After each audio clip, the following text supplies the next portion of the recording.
Maybe we should go through each of the interviews. Yeah. And talk about why they fit that mold of first of a kind. So Julie, first of a kind in so many different ways. You know, she and I grew up together at Facebook. She was one of our first design managers at Facebook. She built an illustrious career building one of the generational companies of Silicon Valley, and segued that to building a company that's very much rooted in her own ethos, her own way of like approaching the world. And I love that she has consistently shown an ability to develop new capabilities as needed, and that there's constantly like a common frame around how she approaches design. She's just widening her impact and aperture. And so there's something gorgeously systematic about it. Her approach to entrepreneurship is a bit different than I think most folks, but I think is exemplary of how a designer might take a past or a career of hers and translate that into a new business. Part of the things that I enjoy about talking with her is gut checking on, like, did we experience the same thing? Like, do you remember this the way that I remember this? That was super fun. Yeah. Because sometimes it feels like a fever dream, given everything that's transpired ever since, and given that our shared experience at Facebook is now like almost 20 years removed. I don't know if you read this piece that I wrote like last year, I think at this point, or maybe it was a year and a half ago, about higher level design. Okay. But I always relate that, like, everything I feel like I do is a design problem. Yeah. Of some sort. Yes. And it's just, there are different instantiations of how we design, whether it's designing processes or designing teams or designing ways people work together or designing repeatable systems. So like, to me, they're all kind versions. of the same motion. Exactly. Right? Yeah. And so with high level design, it was the whole conceit that, like, okay, I'm starting to arrive now at a personal philosophy. Yes. I'm going to call it high level design. Yes. And here's how it's applying here and now as the leader of a new company, and kind of both bringing a new product to market, but also bringing a new organization to life, like sort of congealing a culture in real time. Or it's trying to connect what I feel like I was a student of and grew in the ladder of, which is like learning how to be a designer at a company, and like step by step. Because initially, you know, when you're just starting out, you design a small thing, like a task, or a feature, right? And then you work your way up, and now you design maybe an application, and then you eventually design like a system. And then when I became a manager, it was like, oh, well, it's not just the product anymore. It's how do you design a team or a group of people that actually can build the product or the feature in a high quality way, in a sustainable way. And then getting into, wait a second, that's what culture is as well, right? So it's not just like the formation of the team and my coaching, but it's like, as I grew in the levels of management, then it was like, how do you design a culture? And then what I started Sundial was taking that to the next level, which is like, how do I design a company that can build a product that can, taking all these lessons about like what great culture means and what great processes mean, so that it can sustainably create great products. Right. You start this company, and you're coming at it with both like all of the conventional wisdom of starting a company, right? The YC speak, all the essays, all the YouTube clips. And then you also have the legacy of an incredible career at Facebook, right?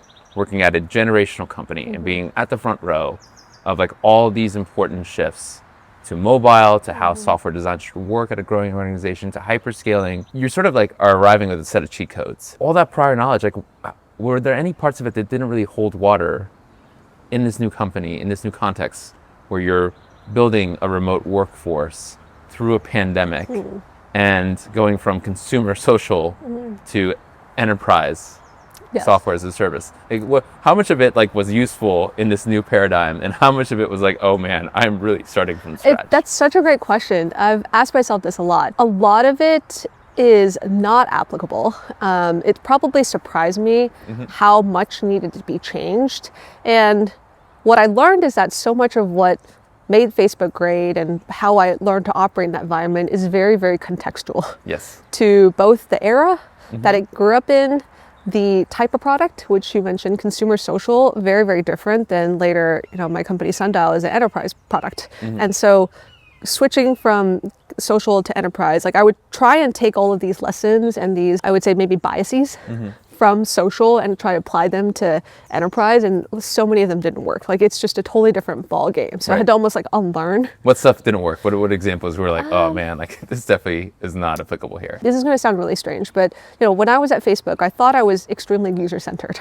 Right? I mean, as a designer, you're like, okay, our job is to be really, really user-centered. Yeah. But really, the way that we thought about user-centered is at scale. So that means if one person writes in and they're like, I had this situation, I logged in and it didn't work, we would be like, okay, yeah, that's a bad experience for you, but you're like 0.01%, so we've got other bigger fish to fry. I mean, obviously we wanted to do our best for everyone, but there was this kind of inherent like, well, you have to pick and choose your battles. When you're an enterprise company and you have a company that pays you money, like really substantive money, and then a couple people can't log in, that is a really big deal. Right, yeah.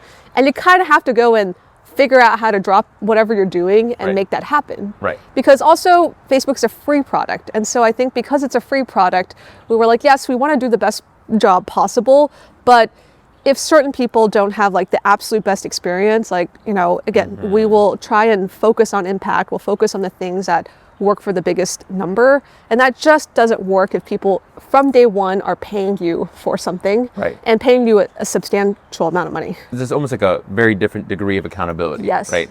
Yes. And where like you have to answer the phone in the middle of the night if that's what's required. That's right. And you have to figure out even like these edge cases, if they're affecting, even a couple people and it's very serious for that company or that customer, it's got to be prioritized. And so that was one thing and so figuring out that balance, because obviously even in enterprise, like we're still building a product, we're a product company, we're not a services company, right? So I still think that there is that level of, okay, well, if you tell me I want to fix your problem and I can duct tape together a solution for you, but it doesn't make the product better, to what extent should I make that trade-off or that balance? Because we still want to build like a enduring, sustainable product. The goal is that the product will take on more and more of things that humans otherwise would have to do manually, right? That's a lot of I think the ethos of what like a great enterprise company does. It's like, you have a team of people, you guys don't want to work on whatever it is, data pipelines or like repeated analysis or maybe customer service and answering the same questions over and over. How do you productize that so that there's something sustainable? But these are real problems, and for these companies, like it's not okay if like, let's say you were building an enterprise customer solution chatbot, and if like the chatbot doesn't work, somebody still has to be there to pick up the phone. It's like all part of their integration. It just matters at a very deep scale. Versus if you're building something for like billions of people, that's free. Yeah, I love that with your most recent essay, you credited Henry Modisette, who I also had a chance to speak with here, actually. I love spending time with him because I feel as though there's a set of designers that are at the front lines of figuring out the new way to do things. And it's very much trial by fire. And I find it deeply relatable, but also selfishly like a way to just learn. Like easily the things that he's learning the hard way, right?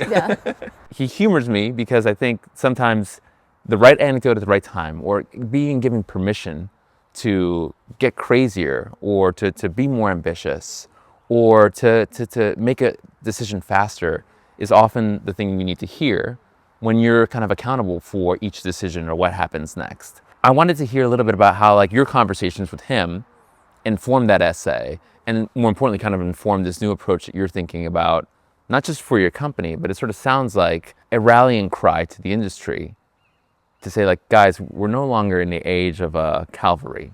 We're now in a new stage of competition. And so we have to accept new technology for marshaling resources towards making software and competing with startups and incumbents alike. Like how did those conversations with Henry like start off, and what did you learn from him? One of the things I'm always a student of, and I love learning this about pretty much every company I meet, is how does it work? I think about companies as I think about people. Like there's a personality, there's an ethos, there's like a set of values or principles. And it's very dynamic. It's changing, and not to mention it's all very, very unique. And even though we're quite familiar with this, I would say this way of working that was pioneered by companies like Facebook or Google back in the day, which is like you have these pods and you have like a bunch of different roles. You're a product manager. I still remember, by the way, the first day I arrived at Facebook as an intern. Yep. And PM was not yet a role. Yep. And Ruchi Sangvi was supposed to be my engineering mentor. And on the first day, she was like, I can't be your mentor because I'm switching to a new function. It's called product manager. I don't exactly know what it is yet, but we need one. And so like back in that era, she's self-appointed. Back in that era, and I think maybe that came from Microsoft where they had like it's not exactly the way that product management is now understood, but they kind of have this like project management role or some sort of coordination role.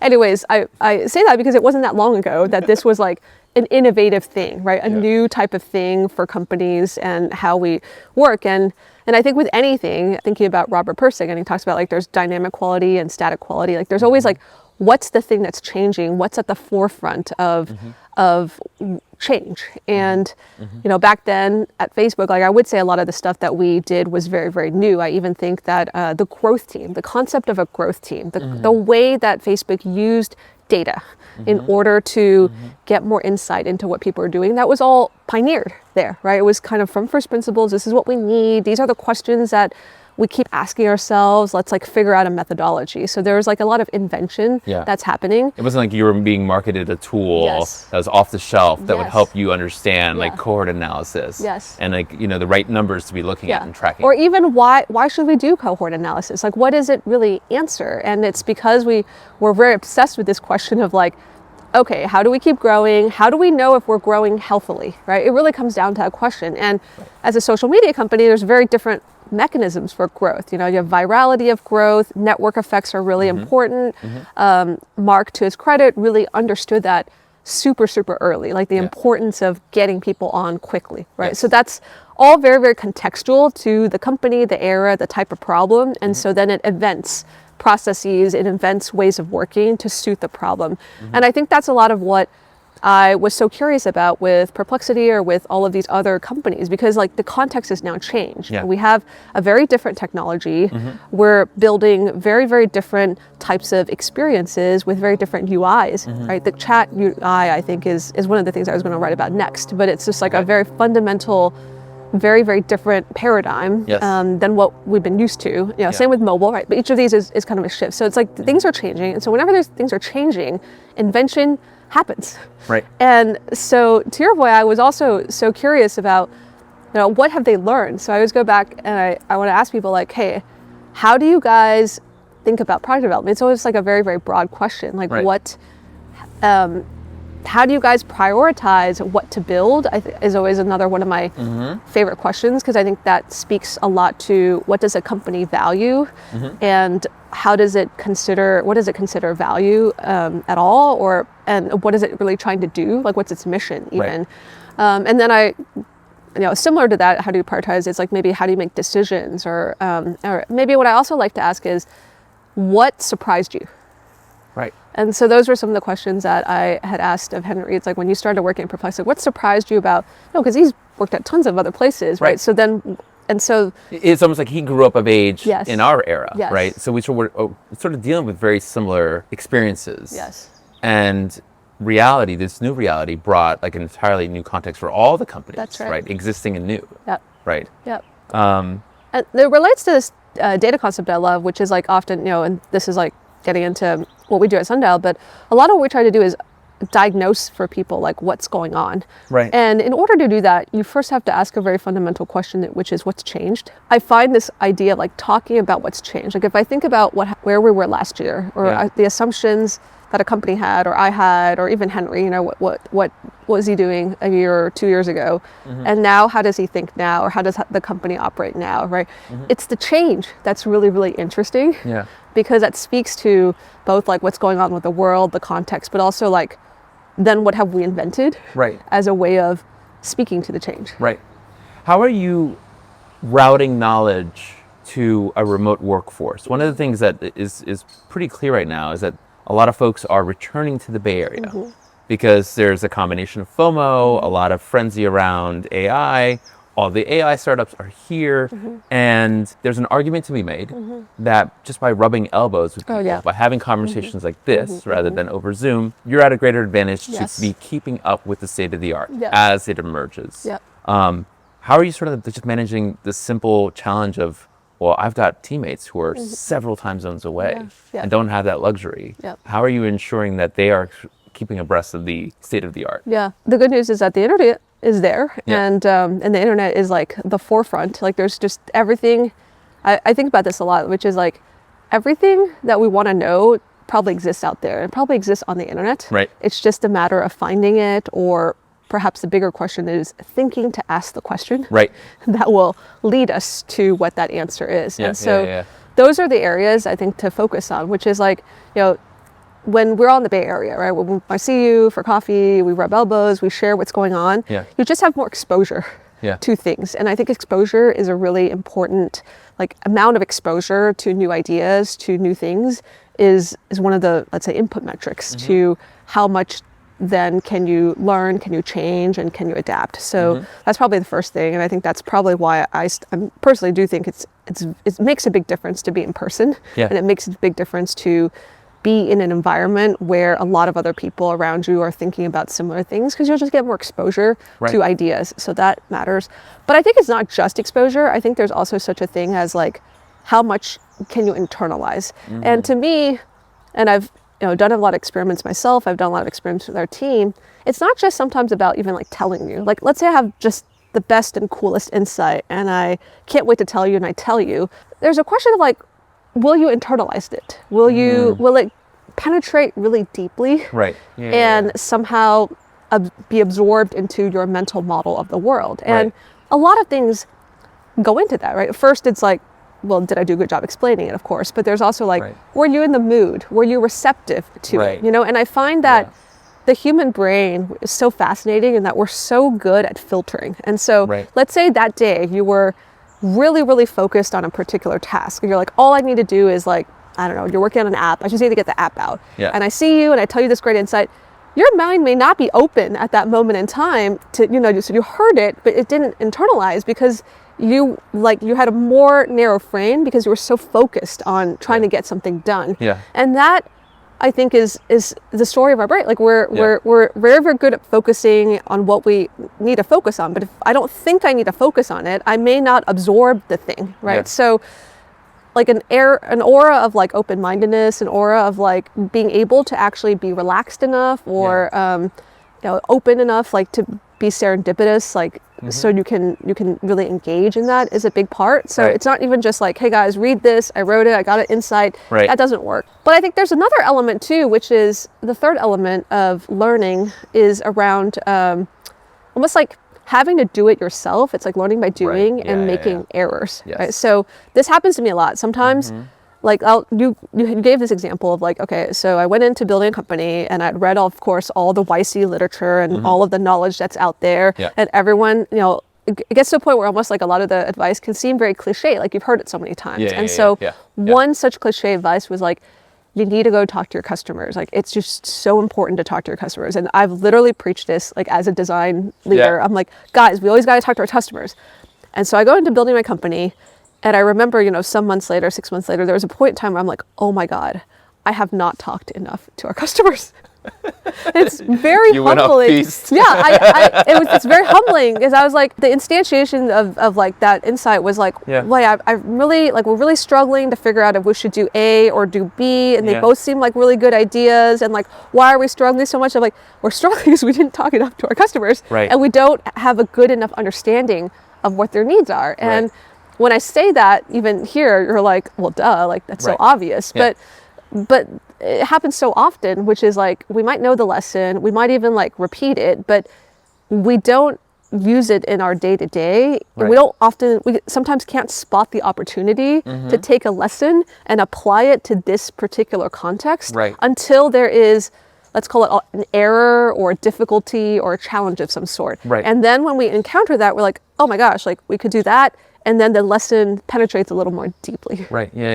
And do you find that you have to also simultaneously remind yourself of that and your teammates? Is it like, how has your communication style evolved post Facebook in this new context? So a lot of it, I realize now even, this is another humbling lesson, like the limits of what I can say and how it will either penetrate or not, right? Yeah. And so I feel like I've done so much writing, and so I've gotten to the point I'm like, okay, first it was like, because I wasn't a very good communicator, okay, let me like elevate that. So I got to the point I'm like, okay, I think I'm a pretty good communicator, but why don't these things still go through? And I realized it's not just me, right? Communication is always a two-way street. Like it also depends on the other person. Right. And so then what I started to think about was, okay, like, well, what helps the other person internalize a message? So the first is, people don't really like being lectured to.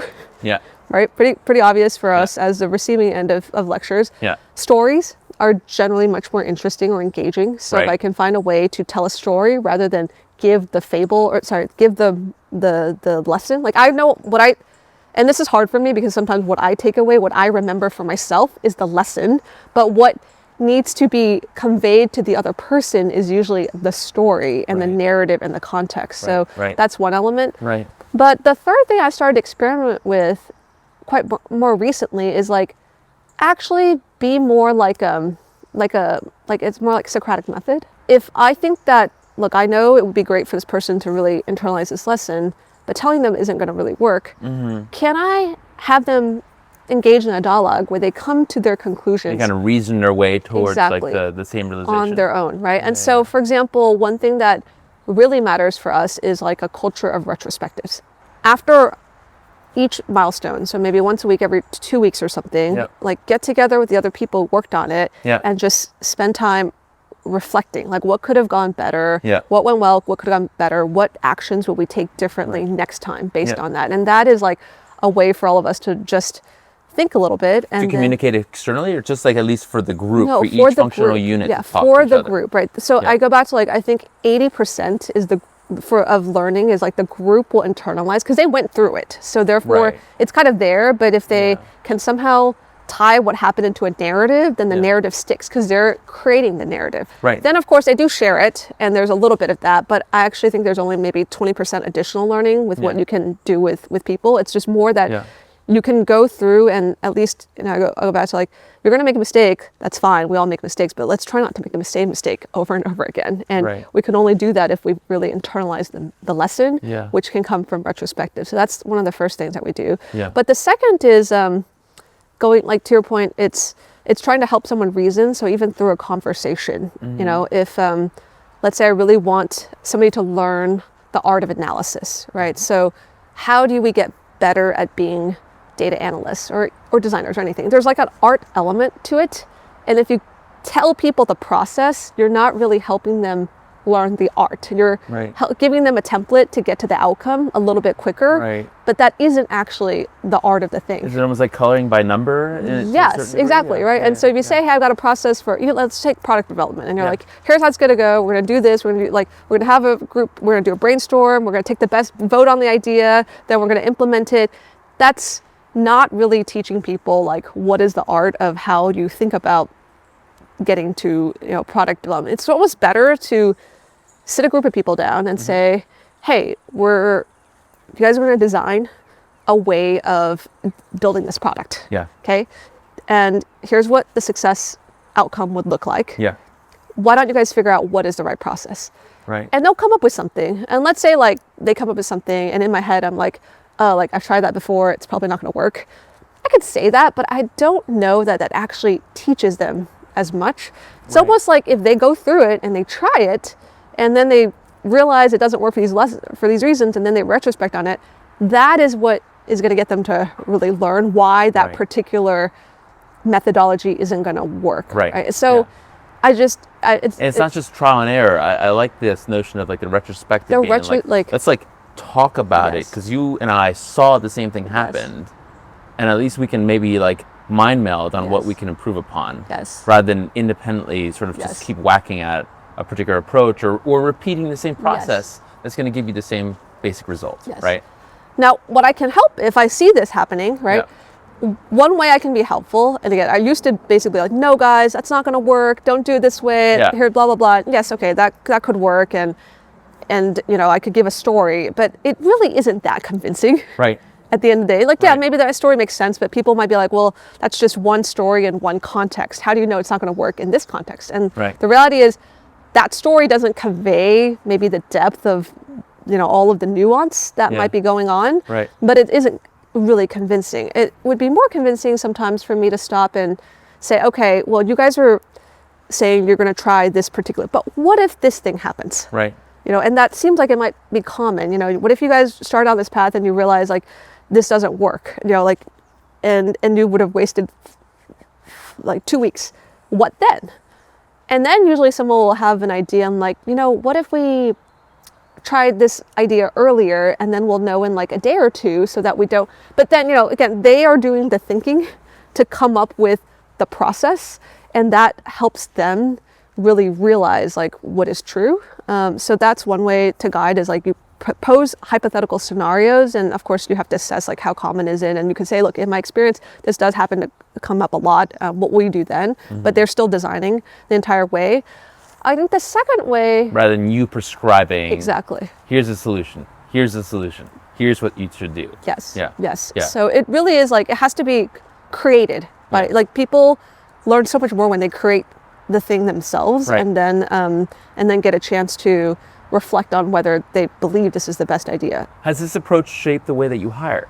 Because I mean, like, Facebook had a methodology, a set of qualities. There was like a company culture. Yes. You can tell which kind of personalities would cohere Yes. with that culture, and which ones might be more problematic, or Yes. would be a work in progress. Yes. How much of that playbook even applies in this way of working? Like, when you sort of think about the qualities that you look for in every incremental team member, in the leaders that you empower to manage groups, what are the qualities that can reinforce this approach to product development? Yeah, I think a lot of it is that curiosity, that proactiveness. So by the way, I thought Facebook did a wonderful job hiring, and I think it's because they often look for these particular values, right? So like a value of caring about impact. So not so, for example, if you say, hey, here's the problem, people who are able to then be like, well, what's the outcome? Why does it matter? And ask those questions are the ones who you can tell that they're thinking, right? They're like evaluating. They're not just like,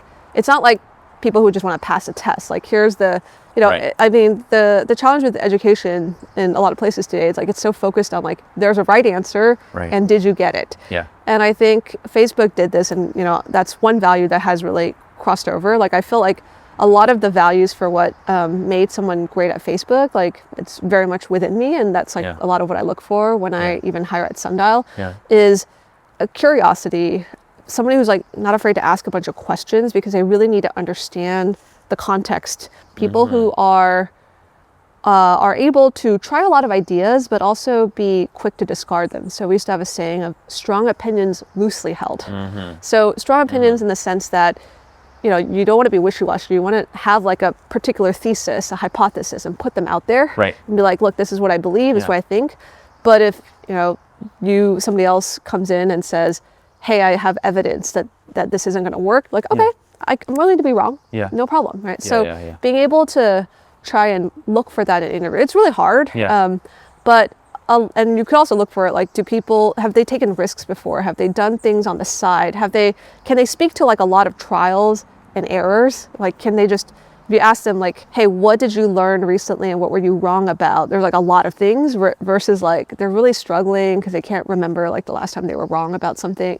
Look for signals like that, which shows that a person is going to be really open, is going to be proactive, is going to be able to be placed in a situation of great ambiguity, and then think about it as like, this is a cool design problem. I want to talk about taste, because one of the things that stood out for me with your recent writing, I think you wrote something along the lines of, I'm going to butcher it, or maybe make it more artful. The discerning eye is faster than the capable hands.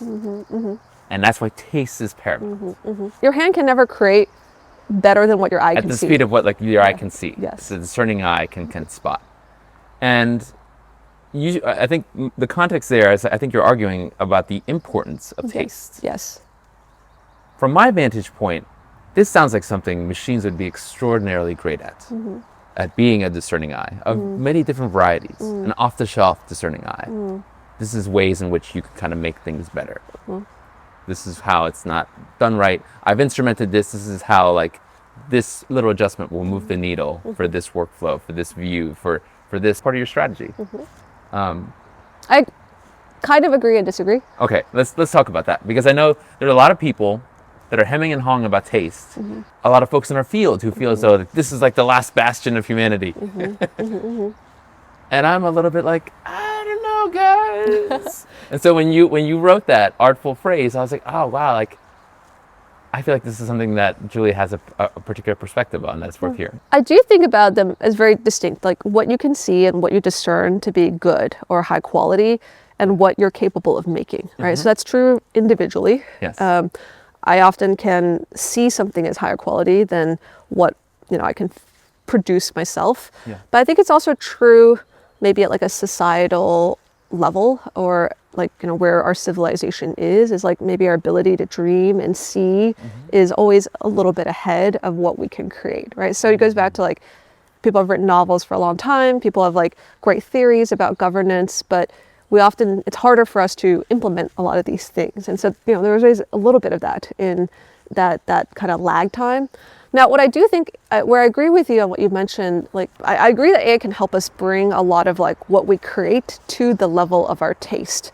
And this is especially true if, obviously, let's say you have a group of 50 people, right? And you have like a person who's the most discerning about some topic, and it could be anything. It could be something as silly as like, we were talking about sneakers earlier. It's like, what are the best sneakers, the most like cutting edge avant-garde sneakers that we can think about, right?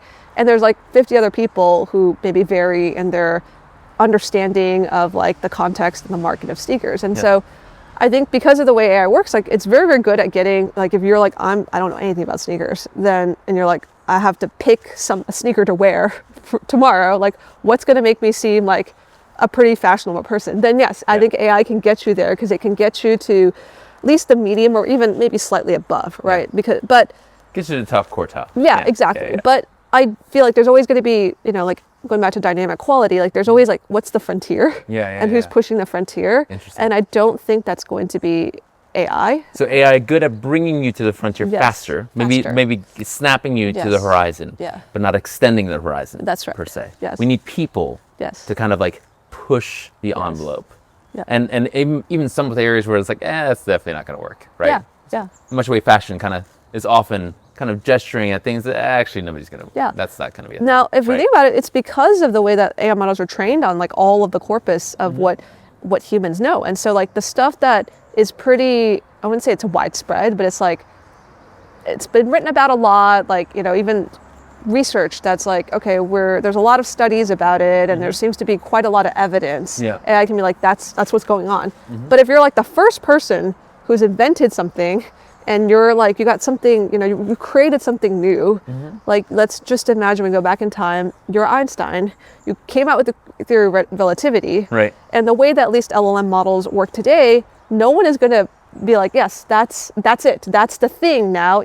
It's still going to require a number of people to see that innovation and it to sort of propagate until everyone's like, oh my God, this is the most innovative thing. And at the point at which like people are like, this is the most innovative thing, then yes, the LLM that's trained on all the articles that's written will know that.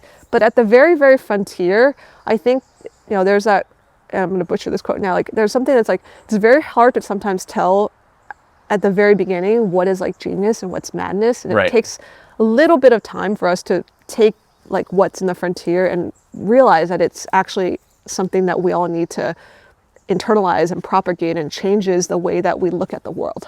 I buy that idea that you kind of need society writ large to start to absorb the madness for it to take hold.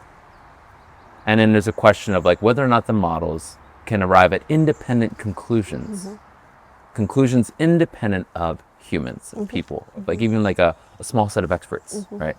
And when that takes place, do we start to see a divergence on capability again, right? We see the next step function in capability. People will often ask me, like, do I regret leaving Facebook? And I always go, no, emphatic no, absolutely not. I felt like that was the right decision for me at that time. And in many respects, leaving opened up my mind to new ways of doing things, new problems. But along with that transition, I had to go through this like trial by fire period of like second guessing the things that I learned from Facebook. And what I found really heartening has been finding the parts that are kind of true in broader contexts, the things that are really load-bearing from that experience, where it's like, actually, we were right about that. But then also finding which parts of that culture were a part of me, like they almost like just came out of my own mind and my own body. And I want to know, like, how much of that has happened to you leaving Facebook, where you're like, wait, where does Facebook end and where does Julie start? Right. And what do I still think is true about that context that will hold water in a broad set of contexts, but I'm going to start to do things my way? I reflected on, I have a similar feeling, which is like, and it was, you know, for me, even with Facebook, it was such a big part of my identity. Yeah. I'm sure it was for, you know, us at that formative time. Yeah, I think I say that all the time. Like, I grew up there. Pretty much everything I learned about product development, like, was sort of born from that particular context. So I'm very, very influenced by it. Like, I don't know what life would be like if I hadn't gone there. Surely I would believe a different set of things. And so a lot of them did get very, very deeply absorbed. And maybe you could say that, like, you know, this gets into a little bit of like metaphysics, but like, I was always, you know, this type of soul or this personality. And when I came to Facebook, these areas lit up because that's like the part that was similar to the personality of Facebook, and maybe those get expressed a little bit more, like a little bit more. What were those parts for you? For me, what are the things that were resonant? I think a lot of it was this. I probably accelerated my learning. This idea of like learning quickly is valuable, and not being so afraid to try things even if they fail for the sake of learning. So that iterative culture, I think, really spoke to me. And in fact, there was a little resistance in the beginning because I was a little bit of a perfectionist even going in, right? I wanted everything to be done just so. I cared so much about perfection. And I think Facebook sort of whittled that down and showed me that, like, actually there's no such thing as perfection, because we're always learning. And so the best way to learn is you just got to try and, you know, go back to even what we were talking about earlier, make some mistakes, and then you'll get wiser. And I think that is something I hold very deeply now, right? And, you know, as we mentioned, even with Sundial, like, that's so much of how I see the world. And you really embodied that. You were writing in public. You really were practicing new crafts out there. You were like holding yourself to account, and you were making demonstrable steps. But I don't know if you knew, like, when I first arrived at Facebook, I don't know if you can remember me then. I was so insecure. I felt like such an imposter. Because, you know, I look at people like you and Aaron and other folks who've been designing, and I was totally new to design. You know, I'd basically done some art illustration. It was like a hobby, but I didn't know really anything about it from a formal perspective. Like, I never even knew what, like, typography was. Like, I didn't know what, you know, like, there's color, composition, like, there's so much that I felt extremely insecure about. And I think Facebook was a great ground for, like, you know what, that's fine. Like, I'm kind of learning together. Exactly. Right? Like, I'm not trying to say, like, I learned this on day one. Like, it took you know, years to really, to have that really sink in. But that was such a profound and wonderful experience to be able to say, like, you know, it's okay that I don't know a lot of these things, because we're at the edge. Like, we're at the edge of doing all of these different things, and, like, sometimes not knowing allows us to be more creative, be more experimental, and figure it out. And going back to, like, if we just put in a lot of reps and we figure out what works from those reps, and we just, you know, in the end, people remember you for what you got right, not like the fact that you tried 350,000 things that were wrong. Yeah, that's absolutely true. I think that's really well said. It's like, if you printed out all the things that we shipped, like every announcement from, like, the first 5 years, you can rip to shred like 80% of it. But nobody remembers the shreds. They don't remember it at all. They don't hold you, you know, they're like, oh, group deals didn't work at Facebook. Right. You dummies. There's so many, I've like forgotten them all, right? But like that shop. Yes. the like, you shop for something and it automatically publishes a story. And the toaster. I love the toaster. Which a lot of people miss, you know. So it turned out people didn't like when we launched Pandemic. Yes, or even mini feed. It was I always felt like it was just a lot of, like, really dumb, unforced errors, but we kind of, like, iterated a way around them. Yeah. What are the things that you feel like are you feel more distance from? It's like there's that saying like we're like 85% water, but I felt like for a period I was like 85% like Kool-Aid. Yes. And I needed to kind of like distill the Kool-Aid a little bit, but then I kind of realized, wait, like I don't have to distill it all, but I should distill maybe some of these parts. I think the thing that is different, and I've been able to see this a little more clearly, is with Facebook we had said focus on impact. But impact was, I think, more distilled into like what we could measure. And again, I understand the practicality of that, right? If I talk about impact, like impact's such a fuzzy word. And how do we, as like two different individuals with different minds and different brains, how do we align on what success truly looks like?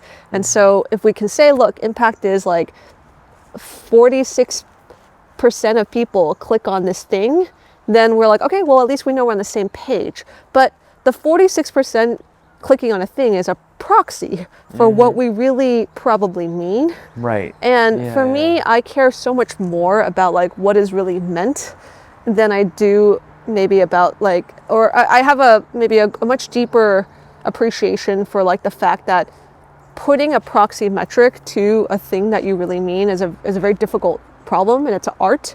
But what matters more is that feeling, not necessarily whether or not we hit the proxy, if that makes sense. And I felt like Facebook, to its credit, was like really, really good at getting everyone, like they took the side of like, get everyone aligned, get everyone, being able to work on that. But sometimes maybe not having a lot of these like more bigger meandering conversations about like what is really meant when we think about impact. I think that's one difference. I think another is like just how much is competition a motivator.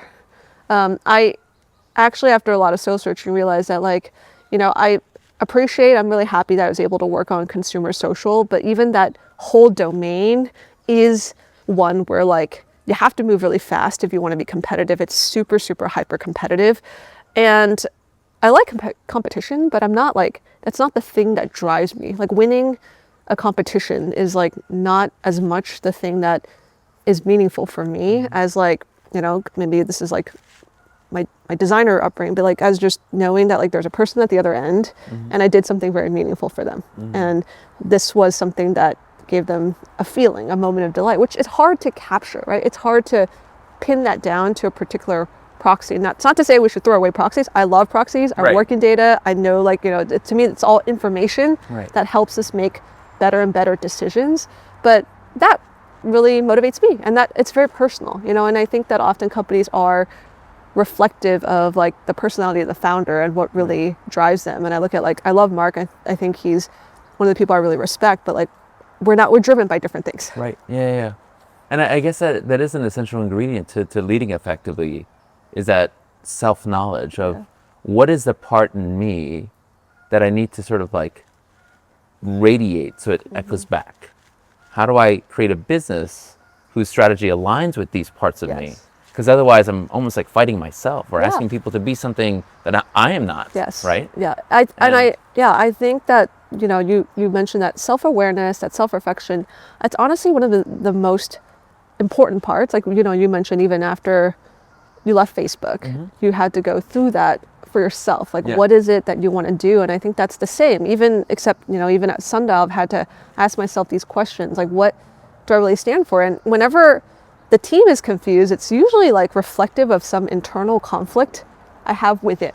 Interesting. Right? It's like, because it gets reflected out. It's like I might say one thing, but I might say this other thing, and people are like confused because these things are kind of conflicting. And they're conflicting because I have not figured out how I truly feel about this in my heart of hearts, and so it always like, it's like a mirror back. Like however things are running, it's often a mirror back for what is it that I feel conflicted about? Because it isn't, yes, running a company is a game. And what I mean by game is like, there's clear success metrics. Like you should probably make more money than you spend. Like that's the very basic game of like capitalism. Make more time over time. Yes, right.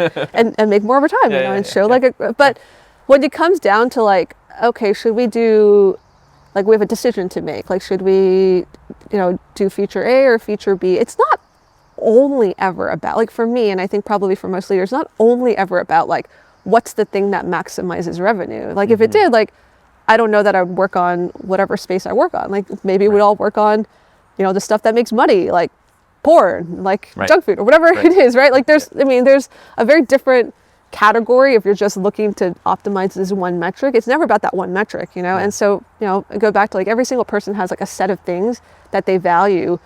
Like I'm sure many founders, if you're like, hey, you could make much more money if you know, did this type of sleazy advertising and sold cigarettes. And like that, like a vast majority, like, I don't want to do that because of nothing about like capitalism and making money. It's like because of a personal value. Yeah. And so you got to understand, I think, and reflect on, at least for me, I still do that. Like it's so much of what I think is weird or not going well with the company. Like I kind of have to be like, what does it say about what I'm not understanding or what I'm still conflicted about internally? Yeah. I want to like illuminate a little bit the genesis of Sundial and your decision to become an entrepreneur, because I think that sometimes what's missing in the world are examples of how people arrive at what are fundamentally really personal decisions, right? And it's not always self-evident. Usually what people see is the splashy launch and a product in the wild and the product marketing and the customer it serves and all the testimonials and the numbers and the fundraise announcement, et cetera, et cetera. But they sort of really disguise what I know as an investor I'm often looking for. It's like, let's put aside the deck. What does the deck not say that I need to know to really believe in this going the distance, right? There's like a through line that sits at the heart of every outstanding business, right? And what is that through line for you? Like how did the genesis kind of come together?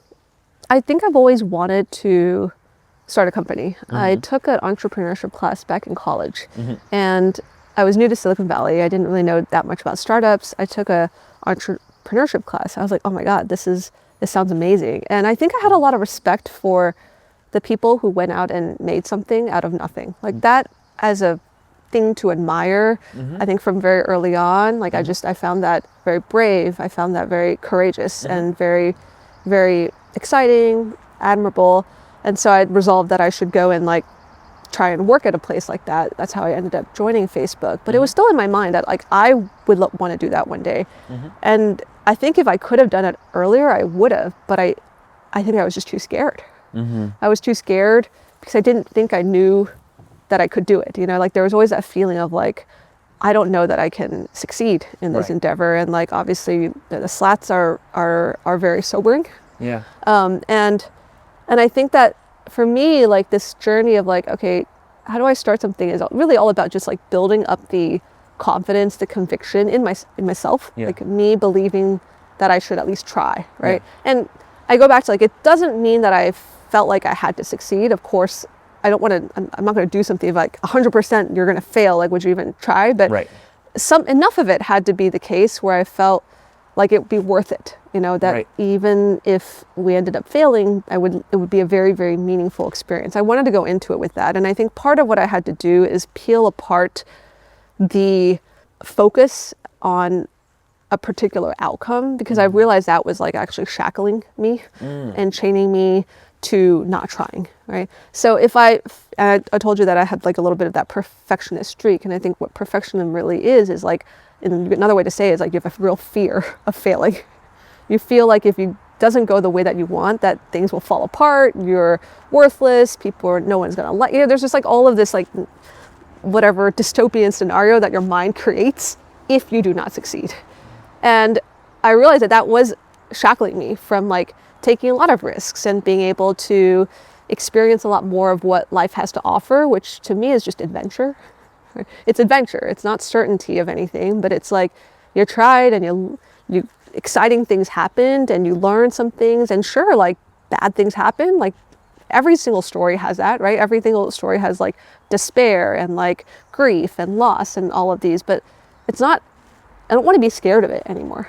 I got to a point at Facebook where I realized that I wasn't learning at the same rate, you know, because I think Facebook actually provided me with that feeling for a very long time. Like, you know, I'm like, oh my God, like I'm next to Soleil. I don't know anything about design. Like that's scary. And so, you know, work. And like, oh my God, I'm a manager. I'm 25 years old. I don't even know what a manager does. Like, what do I do? Okay, work. And, you know, Facebook, because it was so dynamic, was always presenting new challenges and opportunities. And then after I'd been there for maybe like 11, 12 years and it had already sort of become like a larger company. And so the rate of growth was not as different as year to year as what we saw before, that's when I realized my own rate of learning and risk was slowing. And that was when I realized I needed to go take a change. And I didn't go and start and say, I'm going to start a company. I need something else. I need something to give me that feeling that it's scary and it's risky and it's new. Mm-hmm. And that was when I started talking to my co-founder, Chandra, who's one of my favorite people that I worked with while at Facebook. He led data while I led design for the Facebook app. And I think we always felt such a deep kinship over values. Like we had a very similar way of like relating to people. In fact, the thing that I admire absolutely the most about Chandra, just a single thing, is the fact that he has such he's so authentic and he has such deep relationships with people that even after he was no longer managing these people, years later, they would always call him whenever they had like a life transition because they wanted his advice. And to me, that was like the marker of just like an incredible manager. Like it's one of the things I value the most when I think about like what I want to be and what kind of people that I want to be around. Yeah. And so we just sort of were like, we should just work together. And again, we don't know what we're working on. We don't know what it will do. We actually consider a lot of things. We're like, maybe should we start, and similar to you, should we go down an investment route? Like, should we just like invest in companies? We did actually do some consulting for a while. So like we consulted with other companies on strategy and data. Out of that is where we kind of came up with the kernel for the idea of Sundial, which is like take all of the best practices and again, not just there are patterns and playbooks, let's take those, but just more of like the ethos of like, why data? Like why does data lead to better decision making? What helps a company become more informed so that it can make better strategic decisions? And so how do we bring that into a more productized, scaled way? So that was really the problem. And I love that you went this like exploratory route of like consultation to kind of give yourselves the space to realize, oh, here's the product opportunity.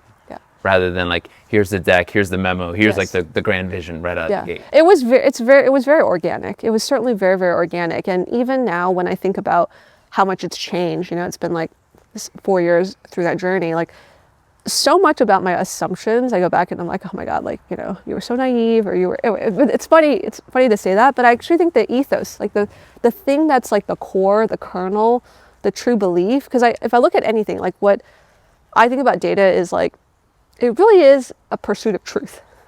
And I believe that as fundamentally as I believe anything, like that I want to be a kind of person that pursues truth. And I know Chandra is that kind of person. And even recently we were talking about, like, there was a whole meme about founder mode. Like, what is founder mode? What is founder mode, right? And a lot of people take it to mean like on the surface, very superficially, it's like the founders say X, Y, Z and we do X, Y, Z. And I'm like, okay. I think what it is though, is like, obviously, as we were talking about before, like I do think every company is so much a product of the true beliefs and personalities of the founder. To me, what founder mode is like, what do Chandra and I believe at our best? Like, what's the best of us? And what's the belief that we have? It does not mean we always live it.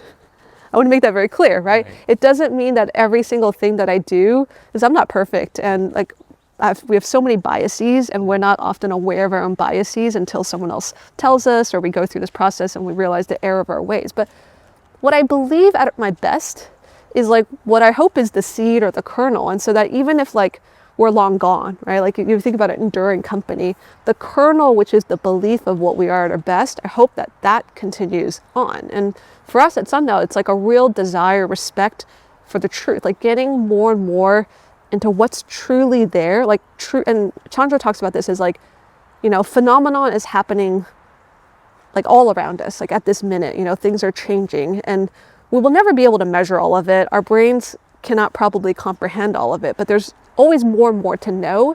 And if you know more, you will be more able to hopefully make the right decisions or do things according to your intention and your values, right? And so again, I'm not trying to tell other companies, and we have a lot of clients, like clients have different values, they have different intentions for what they want, and I'm not going to police that, right? Like I believe everyone should try and, they have an intention, they should go for what they want. But is there a process in which you pursue truth so that you get all this information that will then help you in your journey to get what you want? And I think that's like maybe the the singular core thing about what I hope is what I try to bring or live, or like how we think about the culture. I love that. That's really well put. I think my big takeaway is the degree to which you saw early alignment on values, and you gave yourselves the room to put it into practice before you set up the memo and the strategy, and like you sort of throw a lot of energy towards like empire building. Yes. What advice do you give to designers who maybe feel like the one obstacle to starting something new is finding that right partner, that right founder, the person to work with and align with? Like what advice do you give to them? I think a lot of what I would say is like, put your own values out there. You know, I think like often gets attracted to like. So if you say more about what you care about, what you are excited about, and you make that known, you know, then I don't know. So I have a lot of belief, a lot of faith in the universe. But the other thing that I would also tell young founders, and I believe this too, is like, to me, the company is obviously an important chapter of the journey, and it's like what I'm very, very deeply dedicated to. But I think of it in the larger arc of a life, right? And when Chandra and I started working together, we often said this. We're like, we want to be doing this fully for 10 years, 20 years. Like, we want to be doing this for the long run. We're not here just like for an exit. It's not really about like success. And not to say that like, I think like if I were at a different stage of my life, I would probably have a different set of values. But it's more just like, it's important to know what you care about and why you're doing it for yourself, right? It doesn't matter if you say this to other people, but for yourself, it should be very clear. And so for Chandra and I was like, we just want to work on interesting problems with people we like for as long as possible. And in order to do that, we need to build something valuable, and we need to work on ambition. And like, interesting problems tend to be ambitious ones. So let's take, like, all things being equal, take on a more ambitious problem rather than a less ambitious problem, because it'll probably be more interesting. And to work with people we like, we want truth seekers, we want people who are dynamic and changing, and like, we're all going to make a bunch of mistakes together. But that, more than anything else, I think has shaped a lot of the ethos of what we do. And I'm glad we were able to have that conversation really early, and because we kind of knew that about ourselves. And I go back to like, if you know a lot about yourself and why it matters to you, why you're trying to start a company, and you share all that and become very clear about that, right? Then I think you will attract the right people who will then have a similar aim, a similar ethos, and want to do this together. And the worst thing that could happen is just internal inconsistency and conflict. And how much responsibility you have to reconcile that, or find that internal truth. Yes. And that's true with even like why I've heard of a lot of co-founder conflicts, and it often goes down to like, okay, there just wasn't maybe enough depth of really understanding what each person wanted, or maybe what each person thought they wanted turned out to not be exactly what they wanted when they were really in it. One of the things I've enjoyed about working with different startups is sort of hearing the ones that go on to do really well go through that process of articulating not even company values, but sort of like, you know, what are the cultural tenets of our business. It's rare, but sometimes I envy the articulation where it's like, oh yeah, that's a beautiful company value. And one that has stuck with me for a while is that Figma would talk about climbing the steep hill. It's in some ways it's kind of retroactively explaining your own success. What was Figma's success? They climbed the steep hill, ignored all the advice, made a big technical investment up front. They climbed the steep hill because they were like, if we can get there, now we have a lot of control over our fate, because everybody else is going to be zigging while we're zagging over here. And that has always been their philosophy. It's like run towards difficulty. And the reason why I bring it up is because when I look at like what I admire about you is you consistently climb the steep hill. I think that like the propensity to learn fast requires you to attack the grade. And I've really admired like what you accomplished at Facebook over the same time period that we were there, what you did beyond my time there. It's amazing that you've written a book. I feel like you've got another book kind of lurking in this longer arc that you're seeking out. But thank you for being an inspiration to me. Oh, thank you. I mean, it means a lot coming from you, really. I feel like every time we chat, I learn so much, and I appreciate, in many ways, like the self-consistency that you exhibit in all these different facets, in all these different ways. That there's a sort of like a grand theory Right. Well, there always is. I mean, you go back to like, I really do believe that the journey is the destination. Yeah. And so it's much easier to look back in retrospect and you can create a narrative of like what it is. But the true test is every day, right? Sure. It still is, you know, it's like every day I can be too complacent in certain cases, or I could be too blind in other places. And sometimes you won't see that until afterwards. But I do hope, like to your point, I do hope that that's like, at least that I believe it. So, you know, and I think you do too, right? I think that what's also interesting is like when I look at Figma or other companies I admire, I do realize that like maybe the way, you know, we all have like our own different nuances in the way that we see the world. But I do think that a lot of what I think always unites us as people, especially in Silicon Valley, is like there's an optimism. Yeah. There's like a belief that the future can be better and we have agency to make it so. Yeah. And then there is also, I think, a respect for, as you're saying before, just the fact that like it is going to be difficult and there are going to be a lot of mistakes along the way, but like there's value in being in the arena. Yeah, yeah. And that like capable, honest minds will prevail. Yes. At the end of the day. Yeah. Even though, again, even day to day, moment to moment, sometimes reading the news, it's easy to become cynical sometimes. Yeah. But we've got to fight that. Yeah. No, you're absolutely right. I think that's another thing about the Valley that has really resonated with me personally is it's easy to kind of take for granted this stance that like things can be better and you can make it so, right? That's such an exceptional stance for a broad set of people to have in the aggregate. Yeah. Because that's not necessarily the de facto stance that people have in the broader world. Yeah. And so it's something to hold dear and to keep pushing forward. The other thing I was thinking about when you said, you know, the steep hill for Figma, that made me, that thought that came to mind is like, you know, hard or steep is maybe also contextual to each person in each company. It's like things that might be really easy for one group of people could be really hard for another. But maybe the principle is still like, go after the thing that is hard. Like, go, you know, don't be afraid of it, right? Yeah. Try and actually jump in into the icy cold pond or whatever metaphor. Yeah. Or like the path of least resistance can sometimes be deceptive. It can kind of pull you towards areas where you're like, well, how do we even end up here? We almost like took a little bit too many shortcuts. Basically like attack the steep hill. Yeah, like, and every company that I know who, you know, on paper, they're like, oh, they're doing wildly great. And it seems from the outside that it's like a very smooth path. Right. But you just don't know the story. Yeah. Oh, that's all it is. Like, that's it's true. Not, they've all tackled some very difficult hardship one way or another. Yeah. Sometimes it's just not visible to the outsider. When you look back on, you know, you had an incredible tour of duty at Facebook.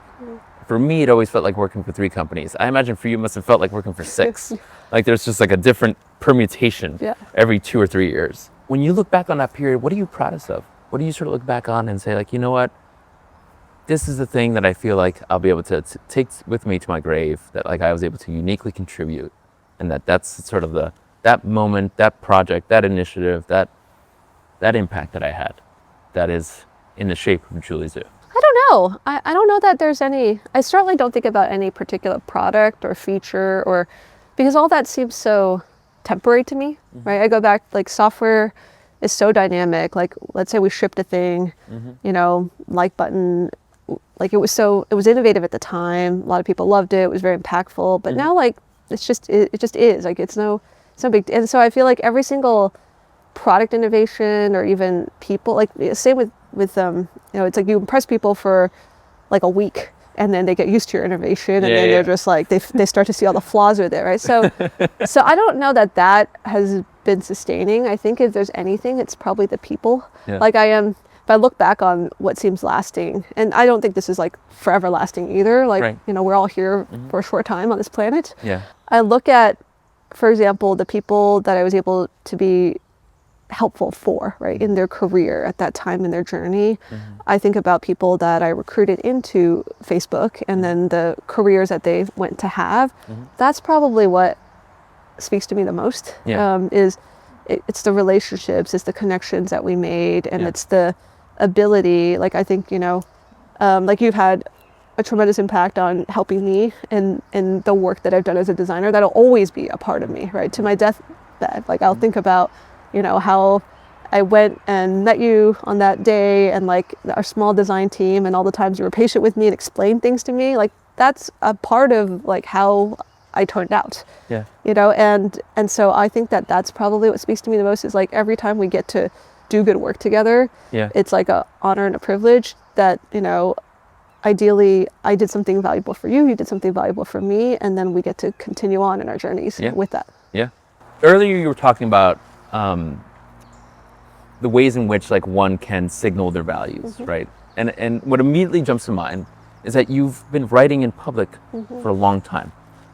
Is that a form of like self-reflection? Is it a form of like signaling your values? Is it a way to kind of bring people into the fold of what you're working on? Like what does writing serve for you at the early part of that journey and up through the present? What does it serve for you now? It's such a great question, because I often tell people the origin story of writing publicly. So actually the first story is that when I first joined Facebook and I was a designer and an engineer, I honestly wasn't sure I was going to succeed in this profession.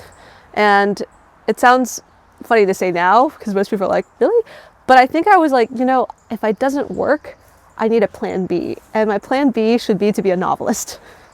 So on the side, in those first 4 or 5 years, after I would come back from Facebook, I would work on my novel. And I think it was like an insurance policy of sorts, so that I could... What a beautiful hedge. I love it. So I have these 4 unpublished young adult novels. And it turns out I turned out to be a better designer and technology builder than a novelist, because none of those were like, I sent them to a bunch of agents and they were all like summarily rejected. And now I look back and I'm like, you're right. They actually suck.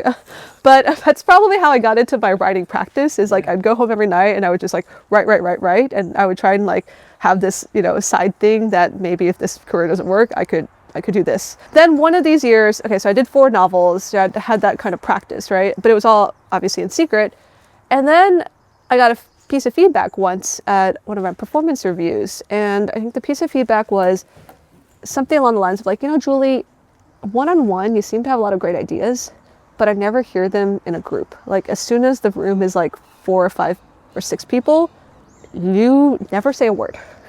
And I knew that, because like, I really struggled, and I didn't want to struggle. I was like, I admire all these people who could just say what's on their mind, but I really, really struggle with saying things in a large group. And the reason why is, at the time, I was just afraid of like saying the wrong thing, and that everybody would think I was an idiot. And like that was such a huge fear. And so I remember it was like, I thought about this, I got the feedback, and then it was like close to the start of the new year, and I like doing New Year's resolutions. So I thought that what I would do was just blog publicly for a year, because I wanted to practice putting my opinion out in the world. Even if it's stupid or ridiculous or people didn't like it, I just needed to like press the publish button. And so that was really the goal. It wasn't like write something great or like how many readers do you need? It was just push the publish button, do it once a week, and put it on Medium and just see where it goes. And I really and it was like very, very torturous in the beginning. Just I would look at this blank sheet of paper, it was like obviously it was like on Medium, so it was a digital version. Right. And I would just like, what am I going to say? What am I going to say? Like, where's ChatGPT to get me started? Like, what is even an opinion that I have? Like it was that, like it would just sometimes it would be like an hour of staring at that sheet and be like, I don't know what to write about. Like, I don't know what to say. But then naturally the things that would come to me are like things I'm struggling with at work. And so that became the easiest thing to write about, is like, okay, so like, what do I naturally just think about? It's like, okay, this thing's going wrong, or like, what's the best way to do critique, or how should I think about hiring? Because these were like the problems that were in my mind.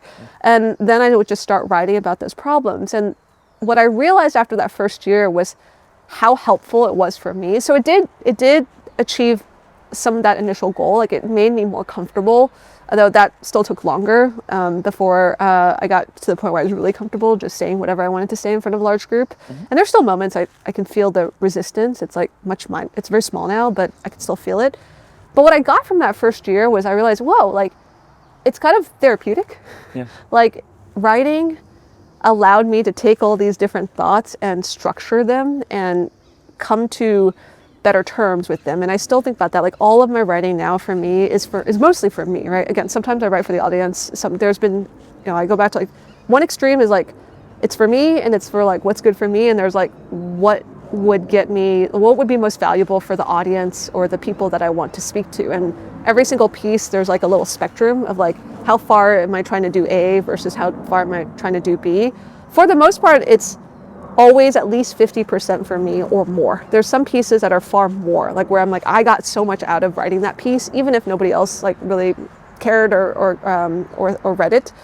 And the thing I get out of it is essentially like letters to myself. And so I always describe all my writing, or even the making of the manager. Like really, one of the main reasons I took that on was like, I think writing this book can make me a better manager, because it's going to force me to confront a lot of these issues and get to like, what do I really believe about what makes for great management? And if I write about it and I think about it all the time, like I hope that again, it absorbs, and then I can actually be more of that, right? And so, yeah, they're all letters to myself, most of them. And it really, really does help me think. And now I'm one of those people who like, most writers do this, but they like always talk about like, writing was so valuable for me, you guys should try it too. And I go back to like, I don't know, like you can't really convey it until you try it yourself, and then you see what it does for you. Certainly, I feel like it's given me a lot more of like a mirror back of like, who am I? What is it that I stand for? What do I believe? Like, all of the questions we talked about, which is like, how hard is it to sometimes know yourself? Like, it's hard. It's like a lifelong journey. And I believe that I'll never really fully get to know myself. Like I realize like knowing the self is a bit of an illusion now. Like I am always going to be a mystery to me. At least when I say myself, I mean my subconscious, like why I do what I do. Like because most of us are like automatically programmed to react to things based on our childhood or conditioning, right? It's like we're actually very conscious of very, very little. And so all that's underneath my conscious thoughts is like me, but I don't think I'll ever fully understand that. Has it given you a way to write down to that core inside you? Yes. Or access it in a way that maybe self-talk did not work, or therapy or conversing with friends or peers did not work? Was it a different sort of channel? I would say most of the writing that is on the internet that I publish is probably a little bit more like my conscious mind it's an analytical process, right? Structuring and coming in and trying to put a little bit more of a scaffolding or a structure around loose ideas and thoughts. And sometimes during the writing, there will be self-discovery. Like it'll pull me to a place where I'll have like a new thought. But actually a lot of it, I would say, is like organizing what's there and making it a little bit more deep, a little more real. Going back to like, sometimes I have a thought and I'm like, yes, this is brilliant. And I start writing and I'm like, this doesn't really make any sense. So that's what I mean by like, it's analyzing. It's a good editor for a lot of these random thoughts that I have, and it tries to curate them. It's like a curatorial process of doing that. But I do other types of writing, like journaling. Sometimes I'll just do like free-form poetry or other things. And I think that probably unlocks a little bit more of the, like what's going on more deeply. When people used to describe this to me before I did it myself, I used to think it'd be like, oh, I'd write, and like, aha, like there's an insight. And it doesn't really work like that. Right. It's more like I write, and I'm like, this is kind of junk. Like, but then later in the day or the next day or whatever, I just realize like more ideas. It kind of unlocks things in your head. Yeah, and I think thinking. Yeah, exactly. And so whenever I think of that like insight moment of like the new idea moment, that what I at least metaphorically think about it is like, it's like my subconscious is like speaking to my conscious mind. It's like, here's a thing, right? Yeah. And then the conscious mind's like, oh, like interesting. Like, let's like consider it, right? So the more that happens, the more I'm like, yes, I'm in kind of a creative zone. And, no surprise, like whenever I sometimes go running and then I take a shower, it's like the shower is like, there's like 20 ideas. I'm like, oh my gosh, like we're really firing, right now. But that's kind of what it feels like. Yeah. It's sort of like I get that sometimes with great conversations. Yeah. Where they get a set of ideas or word fragments or even a turn of phrase. Yes. Will just start to rattle around in my head and almost like stir up the pot of ideas. Yes. That were sort of just kind of lurking there for a bit. And it makes you kind of re-look at things that you're otherwise ruminating on, Yes. and it's through a new lens. Yes. Yeah, and it sometimes it is writing, sometimes it is a run, sometimes it is that turn of phrase. Yes. And it creates like new possibilities that I just don't know how I would have been able to manufacture on my own. Yeah. Right. Yeah, that's right. And I have like a lot more respect than I used to. Like I used to think I was just my conscious mind. I'm like, that's me, that's my, and now like a lot of respect for the fact that like what's me or what's you, like it's unknowable, like to some extent. We just get these little peaks when it happens, and it's really delightful when it does. And so a lot of times I think about like, how do we nurture that, or how do I sometimes give a really big problem to this subconscious mind, but then not overthink it, because sometimes I think we also learn this, like overthinking doesn't help. Overthinking is ruminating. It's when your conscious mind is like trying to make process, but it can't because it doesn't have the fuel for the new idea sources. So you kind of sometimes would be like, chill out, stop ruminating, let's like present the problem, and let's go and do some other stuff, and then let's like take a nap or let's go to sleep, and maybe tomorrow something will happen. And so I don't know what else to call that process other than like it's kind of like a magic, faith-based thing for what the creative or letting process. the brain breathe a little bit. Exactly. It's almost like letting it kind of marinate into that subconscious so that it can come back out in a new form. Yeah, and but writing does that. Writing helps. Your writing, though, I always felt like was very authentic. It didn't sort of feel like a corporate version of Julie, doing it performatively. It felt like you. And what I remember going through after Facebook was sort of untangling Facebook brain, trying to disambiguate like the separation of like what is Facebook culture and what is me, and like which parts of Facebook culture will come with me and which parts of me are like not consistent with like that way of being per se. And that was a much less tidy an exercise than I would have liked. It took much longer than I expected. It required me to have to work in other contexts to really start to tease out the boundaries. Did you feel like you had to go through a similar process? Was there a gravitational force that, you were in such a prominent role at the company that like, did you ever feel like there had to be like a version of Julie Zhuo that had to show up to work every day that was either divergent or a subset of who you were? Or do you felt like you can sort of be the same Julie Zhuo that was writing in public in that context? Was there tension there? Yeah, there absolutely was, but maybe a slightly different way than what you described. Yeah. I think my problem coming in to Facebook, I grew up in a Chinese household, much more of a collectivist culture compared to the US. And so to me, I've always sort of straddled a little bit of both lines. And so I can very much appreciate like what is great about collectivism and also what's great about like, liberal Western democracy. Obviously, I'm biased more one way than the other.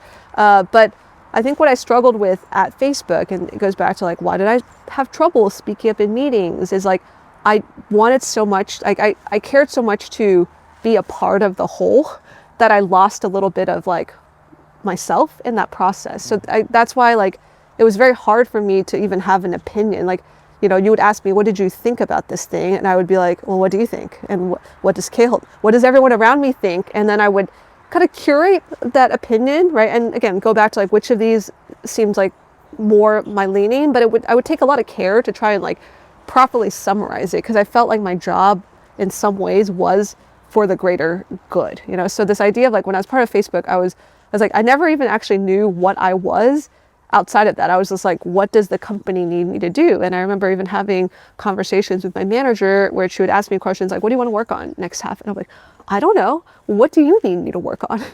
And so that was, I think, a lot of that, my early childhood, my like collectivist upbringing. And so what writing allowed me to do was like, I needed to think, Julie, what do you think? Like what's on your mind? And that's probably why you see that my writing is probably much more consistent, because it was like the outlet for me to practice actually understanding a little bit more about what I stood for. But I did struggle a lot with voice early on. I was just talking to like another writer friend of mine, and a funny story there was like, in a lot of my earlier writings, like that first year that I was doing, weekly writing on Medium, you'll notice that a lot of the pieces have me speaking the second person. So I would create a hypothetical scenario, and the way I would write is like, you show up to work and you think this, you're wondering to yourself, why? And that is actually a crutch for me to not use I, because I was too personal. It was too like... Too loaded. It was too loaded, yeah. I couldn't figure out how to actually do I. And so all of those early pieces are you, because you is like a little bit more distant in terms of conveying that. And then eventually, you know, through the part of my journey, you'll realize that there are like a couple pieces where I took a risk and I was like, look, I want to now talk about I and what I stand for. But it was like a journey, and you could actually see that like reflected in the years of essay writing. That's incredible. I've taken away so much from this conversation. This is like, it's so fun to talk with you. I mean, it's like, you're a great conversationalist.